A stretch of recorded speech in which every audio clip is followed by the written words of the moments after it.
everybody. I'm Lindsay. And I'm Amanda, and welcome to Blood and Black Lace, where we discuss what nightmares are truly made of.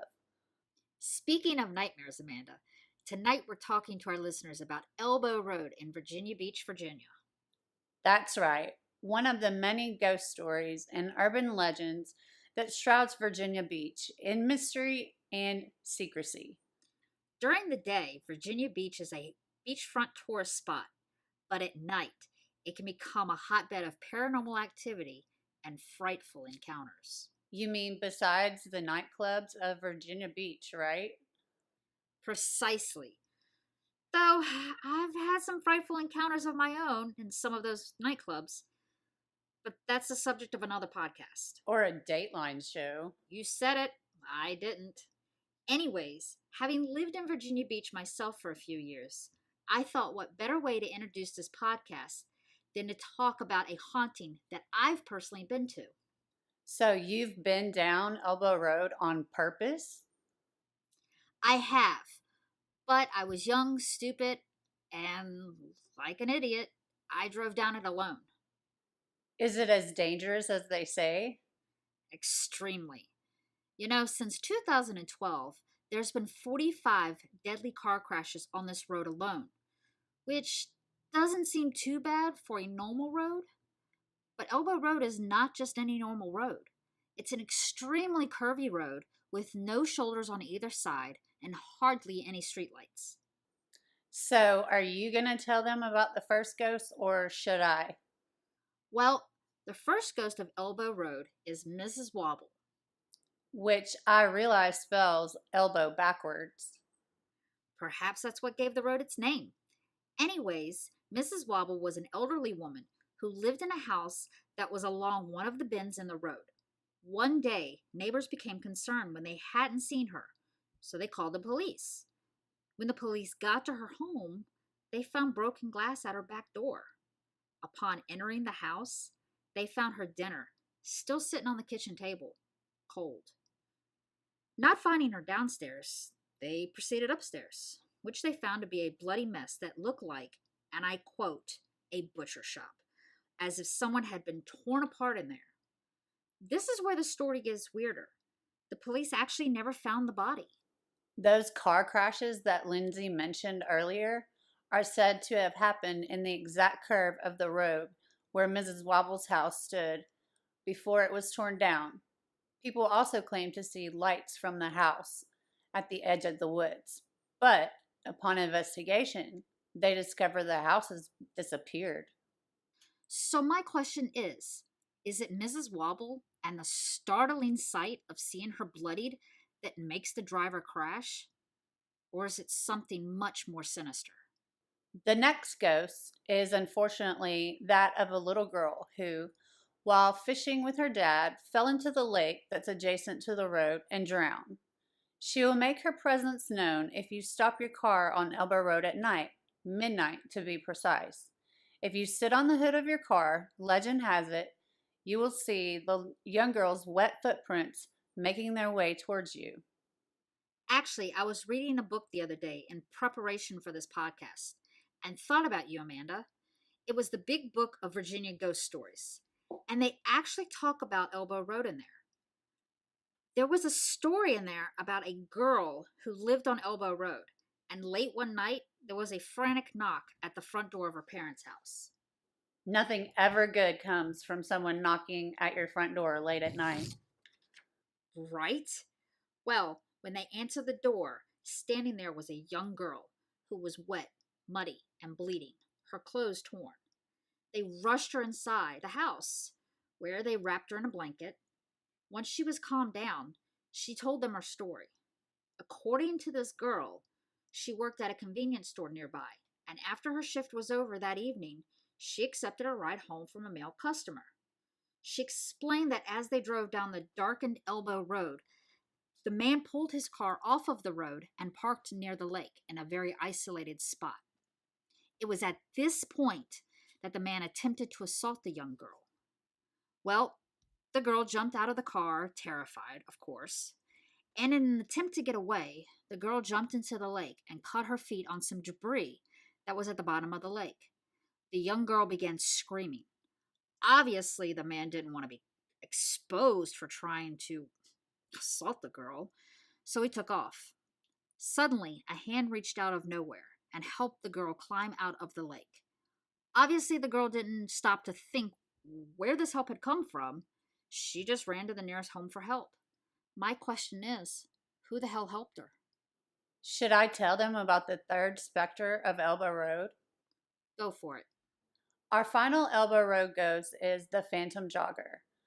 The identity of this jogger is unknown. According to the legend, this jogger was out running with his dog and was struck by a truck coming from the opposite direction.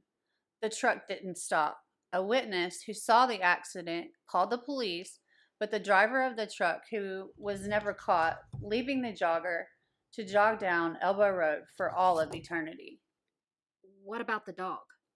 Well, Lindsay, the dog was never found. However, when the jogger is seen, people have said that he's jogging, still gripping the empty leash in his hand. There was an eyewitness story I found in the book called Weird Virginia. These eyewitnesses actually saw the phantom jogger. 4 friends decided to drive down Elbow Road one night to see what all the hype was about. When they got closer to the road, one of the girls got an extremely bad feeling. After turning the corner onto Elbow Road, one of the tires blew out of the car. Oh, great. This is how horror movies start. Or really bad pornos. I'm so gonna ignore you said that. Obviously, with the blown tire, they had to pull over to change the tire. They didn't think much of it, with everyone in the car having a cell phone. Everyone got out of the car.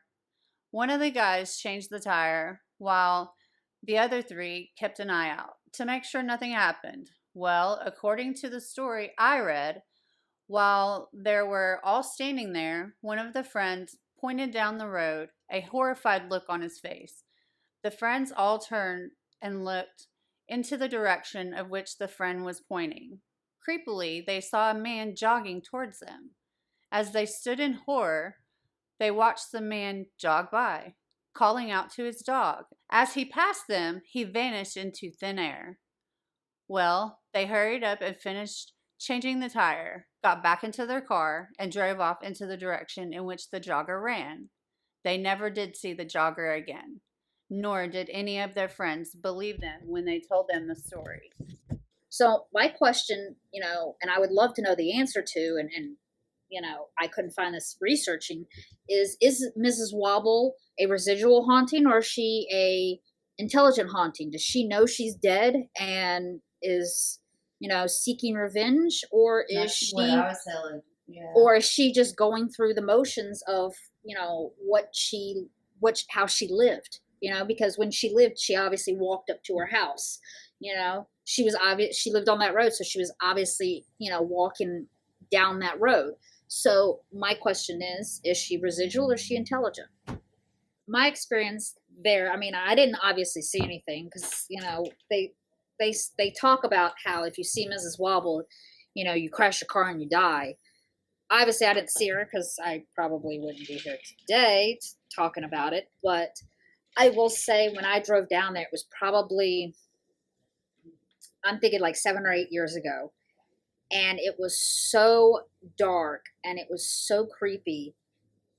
I didn't have to see anything. Like any spirit, any little girl, any, phantom jogger. It was just that feeling of uneasiness, period. Yeah.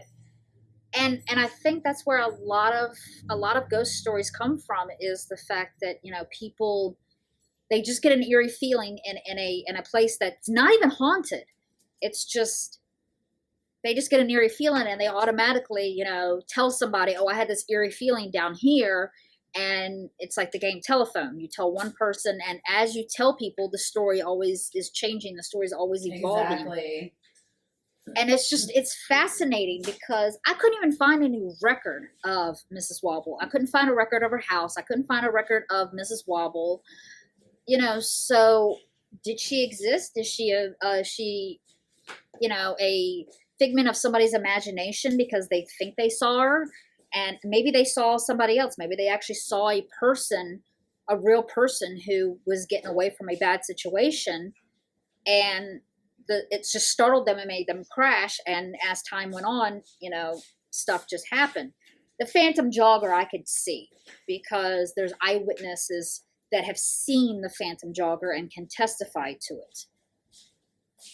There's I couldn't find anything about a little girl. I did find one police report about a car crash on Elbow Road that involved two little girls who died.